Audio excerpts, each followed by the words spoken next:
হাঁসের বাচ্চা জিমালে মাত্র 12 ঘন্টায় সুস্থ হবে। কি আপনার বিশ্বাস হচ্ছে না? মাত্র 12 ঘন্টা আগে আমার এই হাঁসের বাচ্চাটা জিমাচ্ছিল, খাবার খাচ্ছিল না, চোখ বন্ধ করে এক জায়গায় চুপচাপ বসেছিল। পরে আমি দ্রুত প্রয়োজনীয় ঘরোয়া চিকিৎসা করি। এখন দেখুন, আল্লাহর রহমতে বাচ্চাটি সুস্থ, স্বাভাবিকভাবে খাবার খাচ্ছে, আগের মতো চলাফেরা করছে। আপনার হাঁসের বাচ্চারও কি এমন সমস্যা হয়েছে? তাহলে ভিডিওটি শেষ পর্যন্ত দেখুন। অনেক আমারই জানেন না হাঁসের বাচ্চা ঝিমিয়ে পড়ার পেছনে কি কি কারণ থাকতে পারে এবং শুরুতে কি করলে তাড়াতাড়ি সুস্থ হবে। আজকের ভিডিওতে দেখাবো আমি কিভাবে দুটি সহজ উপাদান দিয়ে একটি ঘরোয়া পানির মিশ্রণ তৈরি করেছি, কিভাবে খাইয়েছি এবং কেন এই পদ্ধতি অনুসরণ করেছি। এই বিষয়ে আমি উপজেলার পানি সম্পদ বিভাগের একজন ডাক্তারের পরামর্শ নিয়েছিলাম। এরপর আমার নিজের খামারের বাস্তব অভিজ্ঞতার সঙ্গে মিলিয়ে এটি প্রয়োগ করেছি। আজ সেই অভিজ্ঞতা আপনাদের সাথে শেয়ার করব। ভিডিওর পরের অংশে আরও দেখাবো কখন শুধু ঘরোয়া চিকিৎসা যথেষ্ট নাও হতে পারে এবং কখন দ্রুত একজন নিবন্ধিত পশু চিকিৎসকের পরামর্শ নেওয়া জরুরি। সবশেষে থাকছে কয়েকটি গুরুত্বপূর্ণ সতর্কতা ও যত্নের টিপস, যেগুলো মেনে চললে আপনার হাঁসের বাচ্চাকে সুস্থ রাখতে অনেক সাহায্য করবে। তাই ভিডিওটি শেষ পর্যন্ত দেখুন। চলুন শুরু করি। বন্ধুরা, যখন আমি সকালবেলা হাঁসের ঘরের দরজা খুলে ঢুকলাম, তখন দেখি আমার একটি হাঁসের বাচ্চা ঝিমাচ্ছে, ডানা ঝুলিয়ে এক জায়গায় বসে আছে, খাবার খাচ্ছে না। তখন আমি খুব চিন্তায় পড়ে গেলাম। প্রথমে আমি সুস্থ বাচ্চাগুলোকে আলাদা করে ছেড়ে দিই। এরপর অসুস্থ বাচ্চাটিকে অন্য বাচ্চাগুলো থেকে আলাদা করে একটি ছোট কাছায় রাখি, এইভাবে। কারণ একটি বাচ্চা অসুস্থ হলে অন্যগুলোর মধ্যে এই রোগ ছড়িয়ে পড়তে পারে। তাছাড়া আলাদা করে রাখলে বাচ্চাটির যত্ন নেওয়া সহজ হবে। এরপর আমি দুটি সহজলভ্য ঘরোয়া উপাদান ব্যবহার করি। একটি হলো পেঁপে পাতা, আরেকটি হলো আদা। বন্ধুরা, এখন আমি যে পদ্ধতিটি দেখাতে যাচ্ছি, এটি কোনো বই থেকে পড়া নয় বা শুধু কারো কাছ থেকে শুনে বলা কথা নয়। এটি আমার নিজের খামারের বাস্তব অভিজ্ঞতা। যখন আমার একটি হাঁসের বাচ্চা হঠাৎ ঝিমিয়ে পড়েছিল, তখন আমি প্রথমে এই ঘরোয়া পদ্ধতিটি ব্যবহার করি। প্রথমে যেটা করেছি, এই পেঁপে গাছ থেকে একটি তাজা সুন্দর পেঁপে পাতা কেটে নিয়েছি। দেখেন পাতাটি কত সতেজ। পরে একটি তাজা দেখে আদা নিলাম। এখন এই পাতাটি হাত দিয়ে ছোট ছোট করে ছিঁড়ে নিব।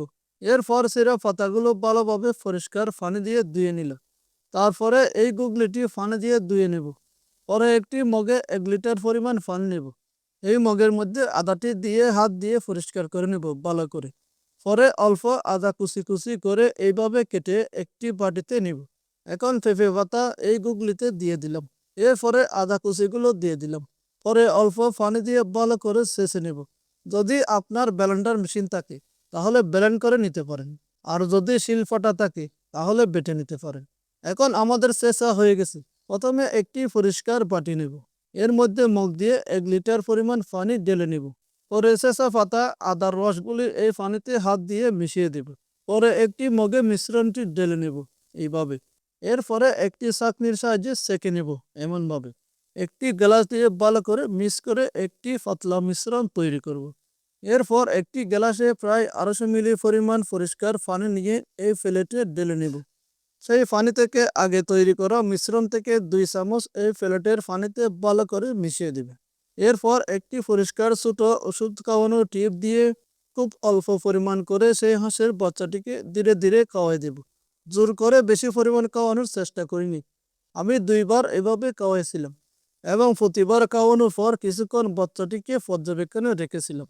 বাচ্চাটিকে রেস্ট দিয়েছিলাম। আমার ক্ষেত্রে তখন হাঁসের বাচ্চাটি পাতলা সাদা পানির মতো পায়খানা করেছিল। তাই আমি প্রথমে এই ঘরোয়া চিকিৎসার সিদ্ধান্ত নিয়েছিলাম। আমি এই জন্য পেঁপে পাতার রস খাওয়াইছি।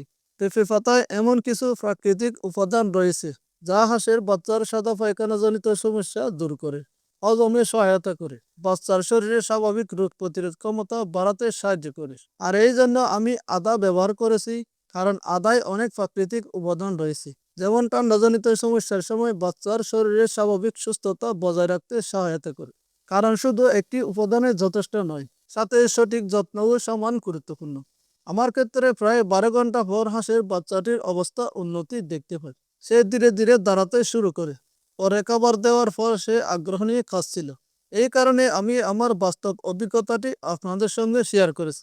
তবে একটি বিষয় মনে রাখবেন, সব হাঁসের বাচ্চা একই কারণে ঝিমায় না। ঠান্ডা, পুষ্টির ঘাটতি, ব্যাকটেরিয়াজনিত সমস্যা, ভাইরাস, পরজীবী বা অন্য রোগের কারণে এমনও হতে পারে।